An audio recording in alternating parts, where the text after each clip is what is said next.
오늘 여러분과 함께 읽은 이 본문의 말씀을 가지고 내 잔이 넘치나이다 라고 하는 제아의 말씀으로 은혜를 나누고자 합니다. 여러분, 한국인들이 가장 사랑하고 애송하는 시는 윤동주 시인의 서시라고 합니다. 윤동주 시인의 시집인 하늘과 바람과 별과 시라고 하는 그 책에 수록된 서시는 이렇습니다. 죽는 날까지 하늘을 우러러 한 점 부끄럼 없기를, 잎새에 이는 바람에도 나는 괴로워했다. 별을 노래하는 마음으로 죽어가는 모든 것을 사랑해야지. 그리고 나한테 주어진 길을 걸어가야겠다. 오늘 밤에도 별이 바람에 스치운다 라고 하는 시입니다. 여러분, 어느새 한 해가 저물어가는 2020년 추수감사주의를 맞이하면서 이 윤동주 시인의 시구 중에서 죽는 날까지 하늘을 우러러 한 점 부끄럼 없기를, 그리고 나한테 주어진 길을 걸어가야겠다라고 하는 이 문장이 우리에게 긴 여운을 남깁니다.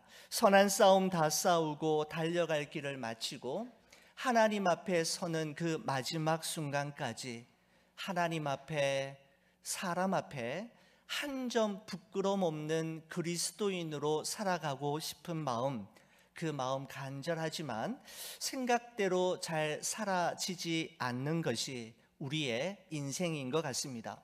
여러분, 한국인들이 가장 사랑하고 좋아하는 시가 윤동주의 서시라면 전 세계 그리스도인들이 가장 사랑하는 시는 단연코 다윗의 시편 23편이라고 합니다. 성경학자들마다 견해의 차이가 있기는 하지만 일반적으로 시편 23편은 다윗이 자신의 생의 마지막 순간에 지금까지 살아온 삶과 지내온 길을 반추하면서 하나님께서 자신에게 베풀어 주신 은혜와 사랑이 얼마나 크고 놀라운지를 자신의 시 속에 고스란히 담아내고 있습니다. 여러분, 그렇습니다. 과거에 얽매여 사는 것도 문제이지만 지난날 하나님께서 우리에게 베풀어 주신 은혜를 망각하며 사는 것은 더 큰 문제입니다.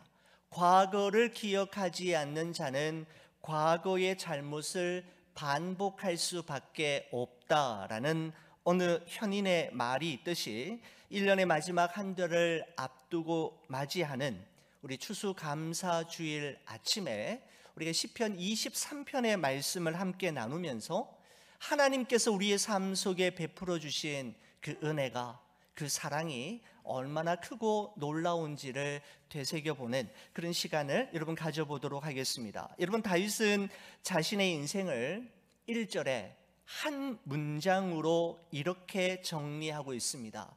여호와는 나의 목자시니 내게 부족함이 없으리로다 라고요.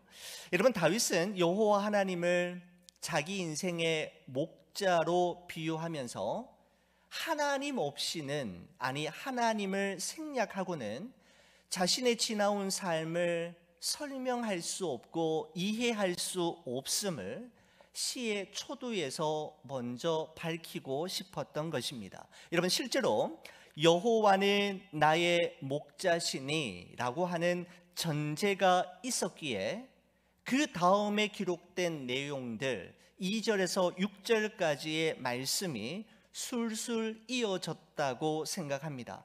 여호와가 다윗의 목자가 되어 주셨기 때문에 그는 푸른 풀밭 쉴 만한 물가를 경험할 수 있었고, 여호와 하나님께서 다윗의 목자가 되어 주셨기 때문에 그는 의의 길을 마지막 순간까지 완주할 수 있었으며, 여호와 하나님께서 다윗의 목자가 되어 주셨기에 사망의 음침한 골짜기를 통과할 수 있었을 뿐만 아니라 여호와 하나님께서 다윗의 목자가 되어 주셨기에 그의 생의 마지막 순간에 나는 여호와의 집에서 영원히 살 것이라고 하는 흔들리지 않는 견고한 고백과 확신을 할 수 있었던 것입니다. 여러분, 이처럼 다윗은 여호와께서 자기 인생의 목자가 되어 주심으로 경험했던 이 모든 일들을 한마디로 표현하면서 내게 부족함이 없었다라는 말로 함축하고 있습니다. 그분과 함께 했던 자신의 인생은 더할 것도 없고 뺄 것도 없는 충만하고 풍성했던 삶, 후회와 아쉬움이 없는 만족한 삶이었음을 고백하고 있는 것이죠. 여러분, 그렇습니다. 부족함이 없는 삶, 아니 부족함을 모르는 삶은 여호와 하나님을 자기 인생의 목자로 삼은 자에게만 주어지는 가능한 삶인 것입니다. 여러분, 이처럼 다윗은 자기 인생의 선한 목자가 되어 주셨던 여호와 하나님을 묵상하다가 지금까지 자신의 삶을 견인해 왔던 소중한 두 가지 표현을 우리에게 남기고 있는 것을 보게 되는데, 바로 인도하심과 함께하심이라는 표현입니다.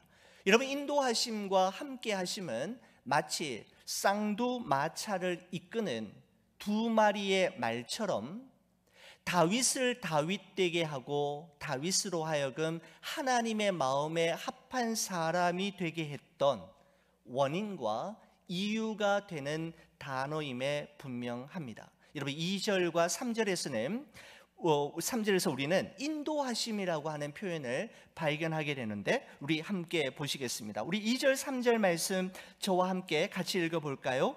그가 나를 푸른 풀밭에 누이시며 쉴만한 물가로 인도하시는 도다. 내 영혼을 소생시키시고 자기 이름을 위하여 의의 길로 인도하시는 도다라고 말하고 있습니다. 여러분, 호아킴 데 포사다라고 하는 브라질의 작가가 지은 마시멜로 이야기라고 하는 한때 아주 베스트셀러가 되었던 책이 있습니다. 여러분, 그 책에 보면 이런 글귀가 나옵니다. 아프리카의 아침이 되면 가젤은 노루의 일종이죠. 가젤은 나는 오늘도 사자보다 더 빨리 뛰지 않으면 사자의 밥이 되고 말 것이다 라고 자신에게 말하며 하루를 시작한다. 또한 아프리카의 아침이 되면 사자는 나는 오늘도 가젤보다 더 빨리 뛰지 못하면 굶어 죽게 될 것이라고 자신에게 말하며 하루를 시작한다. 가젤이든 사자든 상관없다. 아프리카에 해가 뜨면 모두가 뛰어야 한다라고 하는 글귀가 아주 인상 깊게 제가 그 책을 보았을 때 제 기억 속에 남아 있습니다. 사자의 먹이가 되지 않기 위해 사자보다 더 빨리 뛰어야 하는 가젤, 오늘도 굶어 죽지 않기 위해 가젤보다 더 빨리 뛰어야만 하는 사자. 여러분, 이런 모습은 야생동물의 세계에서만 흔히 볼 수 있는 현상은 아닙니다. 작가는 21세기를 살아가는 현대인들의 자아성을 그대로 표현하고 있는 것이죠. 세상은 우리에게 끊임없이 눈썹이 휘날리도록 열심히 뛰어야 경쟁에서 승자가 될 수 있고, 남들보다 더 열심히 살아야 생존할 수 있다라고 이야기하지만 성경은 우리에게 좀 다르게 말씀하고 있습니다. 그런즉 원하는 자로 말미암음도 아니요 다른 박질하는 자로 말미암음도 아니요 오직 긍휼히 여기시는 하나님으로 말미암음이니라. 로마서 9장은 이렇게 말씀하고 있고, 여호와께서 집을 세우지 아니하시면 세우는 자의 수고가 헛되며 여호와께서 성을 지키지 아니하시면 파수꾼의 깨어 있음이 허사로다라고 시편 27편은 우리에게 말씀하면서 열심히 달리는 것도 중요하고 집을 세우고 성을 지키는 것도 필요하지만 그 무엇보다 하나님의 도우심과 하나님의 인도하심이 아니면 우리의 삶은 언제나 위태로울 수밖에 없음을 분명하게 말씀하고 있습니다. 예레미야 10장 23절 말씀에 보면 여호와여 내가 알거니와 사람의 길이 자신에게 있지 아니하니 걸음을 지도함이 걷는 자에게 있지 아니하니이다 라고 말씀합니다. 여러분, 이 말씀은 인생의 길이 자기가 원하는 대로만, 자신이 마음먹은 대로만 갈 수 있는 것이 아님을 우리에게 말씀해 주고 있지 않습니까? 여러분, 나의 길이 나에게 있지 않다면 도대체 누가 나의 길을 인도하시고 지도하시는 걸까요? 잠언 16장 9절에서는 그분이 누구인지를 우리에게 분명하게 말씀합니다. 사람이 마음으로 자기의 길을 계획할지라도 그의 걸음을 인도하시는 이는 여호와시니라 라고 말씀합니다. 여러분, 그렇습니다. 사랑하는 우리 성도 여러분, 다윗의 인생을 푸른 풀밭 쉴만한 물가로 인도하셨듯이 그 하나님의 인도하심이 여러분과 저의 생의 마지막 순간까지 언제나 함께 하시기를 주님의 이름으로 축복합니다. 여러분, 다윗의 인생을 견인했던 두 번째 단어는 첫 번째 단어가 인도하심이었다면 두 번째 단어는 함께 하심입니다. 4절 말씀인데요, 우리 4절 말씀 함께 읽어보겠습니다. 내가 사망의 음침한 골짜기로 다닐지라도 해를 두려워하지 않을 것은 주께서 나와 함께 하심이라. 주의 지팡이와 막대기가 나를 안위하시나이다 라고 기록합니다. 여러분, 우리는 4절 말씀을 대할 때 잠시 딜레마에 빠지게 됩니다. 여호와 하나님께서 우리 인생의 선한 목자가 되셔서 우리의 길을 앞서 가시고 우리의 모든 걸음을 친히 인도해 주신다면 우리는 언제나 푸른 풀밭 쉴만한 물가에 머물게 될 거라 기대하지만 실제 우리의 삶은 그렇지 않음을 너무나 잘 알고 있기 때문입니다. 바로 다윗의 인생 여정뿐만 아니라 여러분과 저의 인생 여정 가운데에서도 반드시 사망의 음침한 골짜기를 지나는 것과 같은 시간이 반드시 있기 때문입니다. 여러분, 하나님은 요셉을 애굽의 노예로 팔려가지 않고 억울한 누명을 쓰고 감옥에 갇히지 않도록 하실 수도 있었고, 다니엘을 사자굴에, 다니엘의 세 친구를 풀무불 속에 던져지지 않도록 하실 수도 있었을 뿐만 아니라 사도 바울이 지닌 육체의 가시가 제거되도록 하실 수도 있으셨지만 하나님은 그렇게 하시지 않으셨습니다. 하나님은 그들이 원치 않는 사망의 음침한 골짜기를 모두 지나가게 하셨습니다. 여러분, 왜 하나님께서 그렇게 하셨을까요? 하나님의 능력이 모자라서일까요? 하나님이 그들을 사랑하시지 않으셨기 때문일까요? 그렇지 않습니다. 하나님은 그들과 우리로 하여금 사망의 음침한 골짜기를 지나가게 하심으로써 더 이상 우리 자신과 우리 자신이 소유하고 있는 것이 아닌 오직 하나님만을 의지하도록 하시기 위함이었습니다. 여러분, 이런 의미에서 볼 때 사망의 음침한 골짜기는 우리 인생 여정 가운데 절대로 없었어야 했을 장소, 다시는 만나지 말아야 할 장소가 아니라 하나님의 함께 하심을 보다 선명하게 경험하게 되는 공간임에 분명합니다. 여러분, 제가 오늘 목회 칼럼에서도 잠시 언급했습니다마는 저는 이 한 해를 마무리하고 한 해의 끝을 향해 걸어가고 있는 저에게 하나님께서 소중한 책과의 만남을 허락해 주셨는데 그 책 제목이 참 저에게 아주 의미 있었습니다. 당신은 아무 일 없던 사람보다 강합니다 라고 하는 책 제목입니다. 당신은 아무 일 없던 사람보다 강합니다. 여러분, 그렇습니다. 여러분과 저를 포함한 우리 모두는 2020년 한 해뿐만 아니라 지금까지 살아오는 삶의 여정 가운데 정말 아무 일들이 많았던 사람이지 않습니까? 때로는 그 아무 일들로 인해 너무 기뻐서 세상을 다 얻은 것처럼 행복감에 젖어들 때도 있었지만, 때로는 그 아무 일들로 인해 긴 밤을 하얗게 지새우며 눈물과 한숨으로 보낸 숱한 날들도 있었지 않습니까?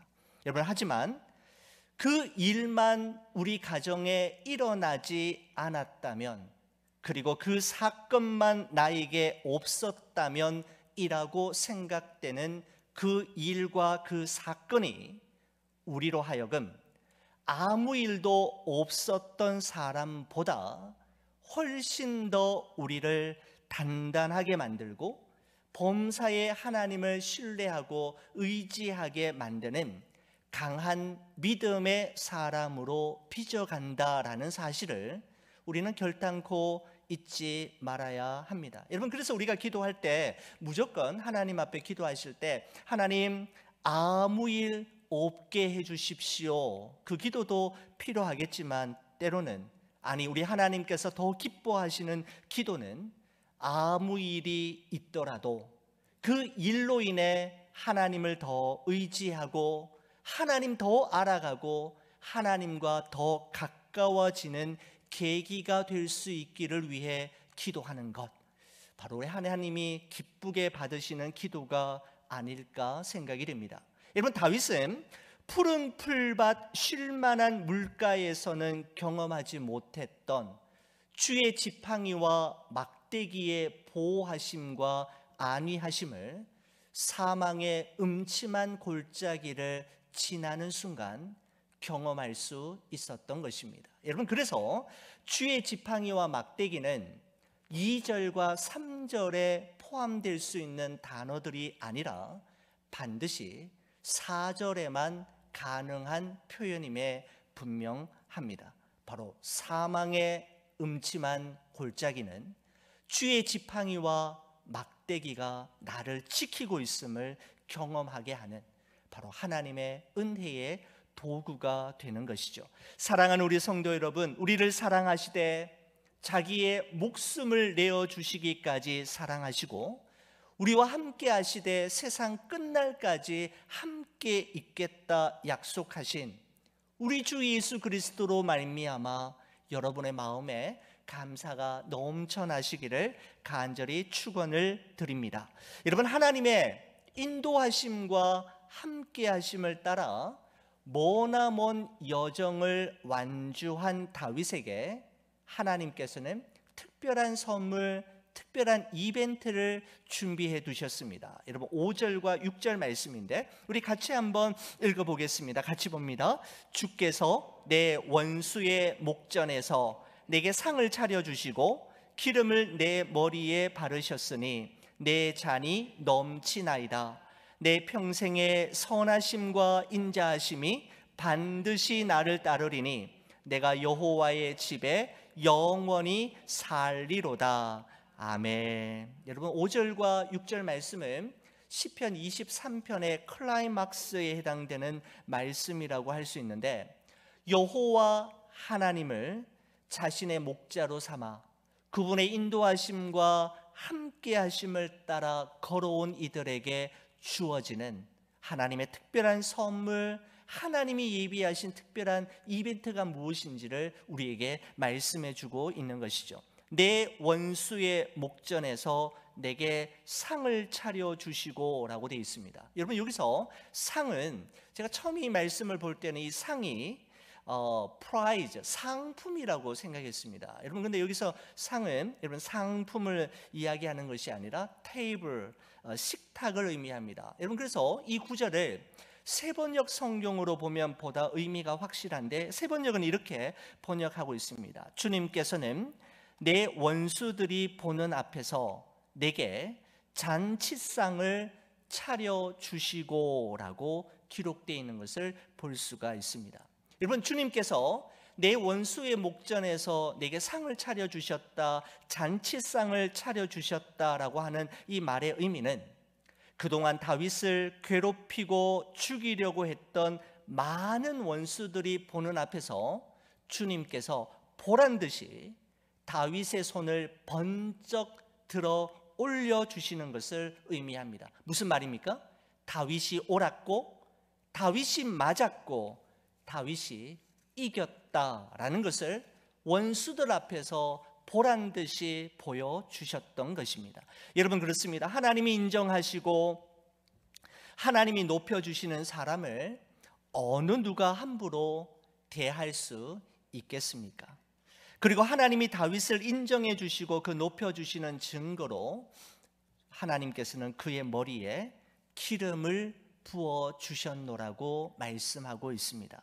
원수의 목전에서 상을 차려주시고 그의 머리에 기름을 부으셨을 때 아마 자신의 머릿결을 따라 얼굴에 흘러내리는 기름을 느끼며 다윗은 지나온 삶의 순간순간들이 주마등처럼 스쳐 지나갔을 것입니다. 한참을 느끼고 있던 그의 입에서 나온 외마디 말은 내 잔이 넘치나이다 라는 고백이었습니다. 주께서 지금까지 자신에게 베풀어 주신 은혜와 사랑이 너무나 크고 많고 놀라워서 도저히 감당할 수 없음을 표현하고 있는 말씀입니다. 여러분, 내 잔이 넘치나이다 라고 하는 이 고백 속에 담겨져 있는 의미가 무엇일까를 생각하다가 시편 139편에 다윗의 이런 고백 속에서 내 잔이 넘친다라고 하는 이 표현 속에 들어있는 의미가 심정이 어떤 심정인지를 발견할 수 있었는데, 우리 같이 한번 읽어볼까요? 시편 139편의 말씀입니다. 하나님이여, 주의 생각이 내게 어찌 그리 보배로우신지요, 그 수가 어찌 그리 많은지요. 내가 세려고 할지라도 그 수가 모래보다 많도소이다. 내가 깰 때에도 여전히 주와 함께 있나이다. 아멘. 여러분, 그렇습니다. 주님이 나를 생각하셔서 베푸신 은혜를 헤아려 보려고 손가락을 계속 폈다 접었다 폈다 접었다 하다가 그는 포기해버리는 것이죠. 너무 많아서, 너무 크고, 너무 놀랍고, 너무 기이해서 카운트하다가 포기했노라고 이야기하고 있습니다. 여러분, 내 잔이 넘치나이다 라고 하는 고백은 모든 것이 하나님의 은혜입니다 라고 하는 의미와 같은 의미라고 할 수가 있습니다. 여러분, 은혜가 히브리어로 여러분 잘 아시듯이 헤세드이지 않습니까? 여러분, 그런데 유대인들이 이 헤세드라고 하는 단어를 언제 사용하는가 하면 그 사람이 나에게 그렇게 해줄 아무런 이유도 없고 법적인 의무도 없으며 안 한다고 해서 책임 추궁을 당할 일이 없음에도 불구하고 아무런 자격 없는 자에게 조건 없이 베푸는 사랑을 경험했을 때 사람 입에서 나오는 단어가 헤세드라고 하는 단어라고 합니다. 여러분, 그렇습니다. 우리 그리스도인의 삶이란 하나님의 은혜와 사랑, 바로 헤세드가 아니면 도저히 설명할 수 없는, 풀어낼 수 없는 삶을 살아가는 자들입니다.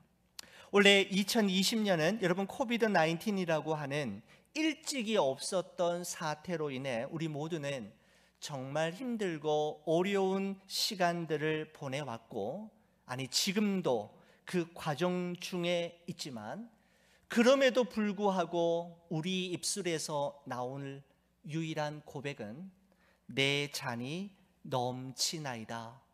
주님, 모든 것이 주의 은혜이었습니다라는 고백이라고 생각이 됩니다. 그러므로 우리는 하나님 앞에 감사할 수밖에 없는 것이죠. 여러분, 그렇습니다. 감사는 주어지는 것이 아니라 발견하는 것입니다. 아직 내게 없는 것과 아직 내게 기도 응답되지 않은 것으로 인해 불평하기보다는 이미 내게 주신 것과 이미 내게 허락하신 것으로 인해 하나님 앞에 감사한다면 그 감사는 배가 되어 우리에게 다가오게 될 것입니다. 사랑하는 우리 교회 여러분, 여호와는 나의 목자시니 내게 부족함이 없으리로다 라는 고백에서 한 단계 더 나아가 여호와는 나의 목자시니 내 잔이 넘치나이다 라는 고백에까지 이룰 수 있기를 우리 주의 이름으로 간절히 축원을 드립니다.